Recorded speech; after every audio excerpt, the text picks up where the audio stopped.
Welcome to Claudette's Cat Corner, apparently. I don't know what it is.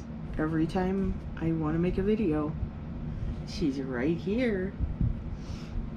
It wasn't too bad a minute ago because she actually climbed up on the ironing board and sat down there, but apparently I wasn't paying enough attention to her over there.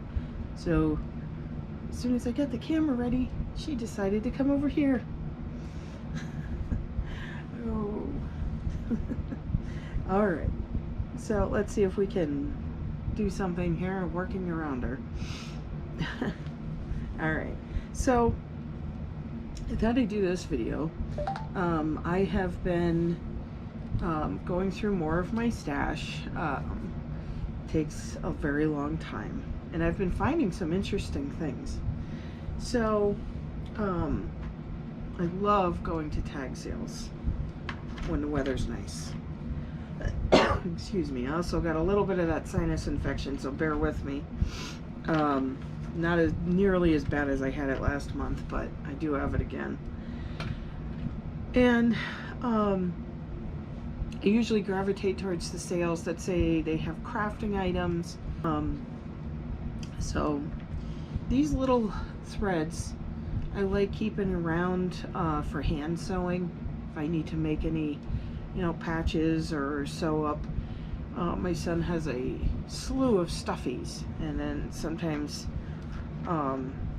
they'll get a little hole or something like that in it. Actually, I got one right here. This one, to be perfectly honest, this was my stuffy. And he has an issue. I noticed he had a hole. I have been patching this bear up since I was in the first grade. But he does have an issue somewheres. I don't know, I think it was around, oh, maybe the ear is starting to come off, but yeah, so I have been patching him up for a very long time. But I do like to keep these threads around for that, as there's not a lot on them. They were probably part of a kit or something like that. Then these sized ones, I tend to like to use them for bobbin thread. It's usually got a good amount on them. And I always do a test, because some of them do have, you can tell, I mean, some of these things, like this one says 35 cents, 15 cents, so these have some age. And I do, that one broke away, but I think it's just, you can pretty well tell that they got some good life in them. And then I have these full-size ones, and again, I try to test and tug on them to make sure they're not going to instantly snap or anything. I've had very good luck with that, and it saves me a lot of money doing it that way. I do buy some threads from, let's see, online, like such as these. These are, it's hard to tell, but it's a variegated thread, so it changes colors. And I got these brand new, I think somewhere on Amazon last year, for pretty good, I can't remember how much I paid for them, but I thought that it was a pretty good deal on them. And I love them because it brings a little more interest when you're quilting. And the threads, the quilt that I did for my husband, the Lord of the Rings quilt, that one I did use. I want to say I used this one actually, because his favorite color is orange, and I didn't get elaborate with the quilting on it, but the variegated thread made it a little bit more interesting.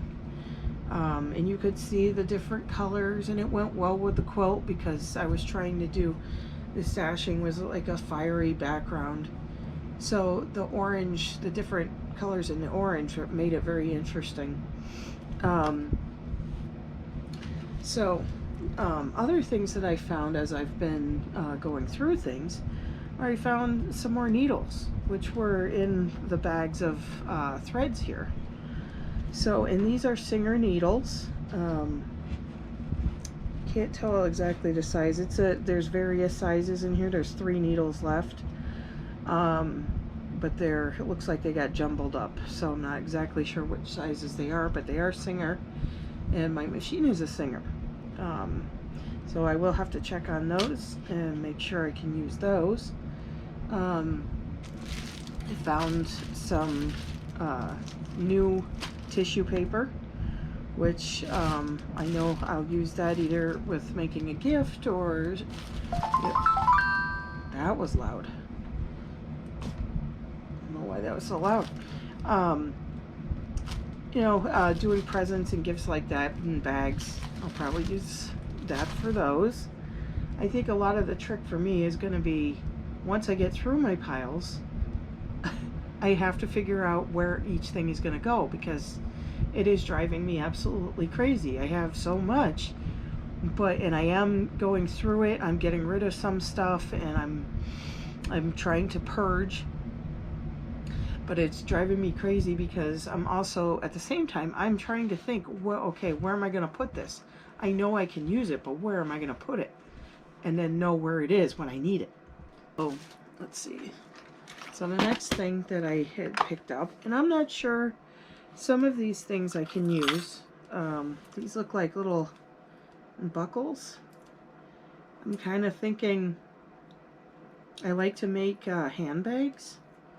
So I'm almost thinking maybe I can use these as like a, you know, accessory or something on the handbags. But most of it, what's in here is, let's see, there's bobby pins, stick pins, more of these little hardware pieces, some brass brads. These look like they came from ornament kits. Lots of thimbles. I don't even know how many thimbles I've gotten, because I've picked up leftover stashes from other places. Oh, that's interesting. That looks like a little heart. I could probably add that to something. Lots of needles. I also like these curved upholstery needles. They work great, especially when you're trying to, you know, get into a seam, if you're trying to sew up a stuffy or something. So that's something that I do like to do. I'll have to check, and I think my son does have a few that I need to work on. So that might be a video, how I fix stuffies. So there's that. And now this, now I think I mentioned that before. My son is, he is in scouting, and I picked this up from our council office. Oh God, probably the first year he was in scouts, when he was a lion years ago. And I've got tons of pictures and things that I just need to sit down and put into a scrapbook. So now that he's at the end of his Cub Scout level, I can really start to work on that. So there's another future video. All right. Okay. So also came across a couple of my craft books. This one is the Handmade Marketplace, 2nd edition, updated and revised, How to Sell Your Crafts Locally, Globally, and Online, by Carrie Chapin. Looks like I did start to read this a long time ago. So this is something, I'll probably take that upstairs and read that from time to time. See what kind of ideas I can pick up. I really am trying to increase a home-based business with my crafting. I also do some other things at home. I'm just trying to increase my productivity while I'm at home. mainly so I can be here for my son when I'm needed. And this book is weaving. Let's see. Inventive Weaving on a Little Loom. So this is more for a Cricut size loom, which is probably somewhere around there. I think it's maybe 15 or 16 inches wide. I do have a Cricut. And I am getting closer to actually working with my rigid heddle and the Cricut.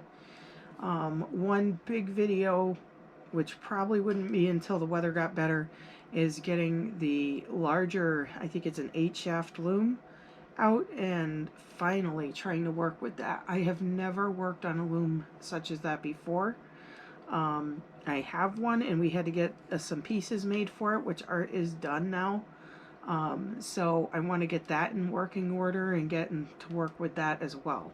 So I love weaving, so I'd like to increase my knowledge and know-how on that loom. Okay, so this piece, I think I got this 2 years ago, maybe. I want to say I bought it from Missouri Star, probably my absolute favorite fabric place, and hopefully someday I'll be able to go there for one of their retreats, because oh my god, I would just be beside myself. So this, I love to work with panels. And now you probably are going to notice that a lot of my work, let's see, push this down, a lot of my items have a farm theme to them. So this one, I'm kind of seeing this maybe in my kitchen, possibly a table runner, or some table mats. So I'm not quite sure what I'm going to do with this one. I do have a lot of other panels. This is just one that I had not seen in a while.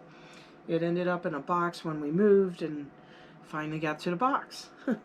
So, yeah, let's see, it actually says something here. It says, "There are always flowers for those who want to see them." Henry Matisse. I guess that's a quote. But yes, I am just like chomping at the bit to start working with some of these. But I really have to finish the one that I started. So, and actually that may be my next video. Is, as you can see, I have started working on the Farmall quilt again, and I'm going to continue to do that. But I did start to do it last week. I started laying things out and figuring out what I needed. So that will likely be my next video. And I'm still squaring up. I have, I want to say, maybe 6 pinwheels, excuse me, that I still need to do to get everything that I need. And then I'm going to do, I'm going to lay them out and trim so that everything is nice and even. I will try to do that. I would try to do some like how-to videos, or at least sort of sew with me video type things. What I would like for a comment is if you could comment down below. Now, would you prefer me to do a video for each step separately, or should I wait until I have all the videos done and edit them all together into one larger video? I know a lot of people like the shorter length ones, and I'm just curious because I could do that either way. And I got a few other projects rolling around in my head, of course. So I'm just curious of what what the majority would like on now. Would you like a bunch of little videos for one project, or edit them all into one? Okay, I guess that's it for this video. Please like and subscribe. Share the videos. Next up should be my Farm All Quilt project and where I'm at with that. Probably going to do a few videos on that, hopefully this weekend, because I've got some time today and tomorrow to work on it. I don't know if you can see, but even though it is Saturday, I will show you what I have to deal with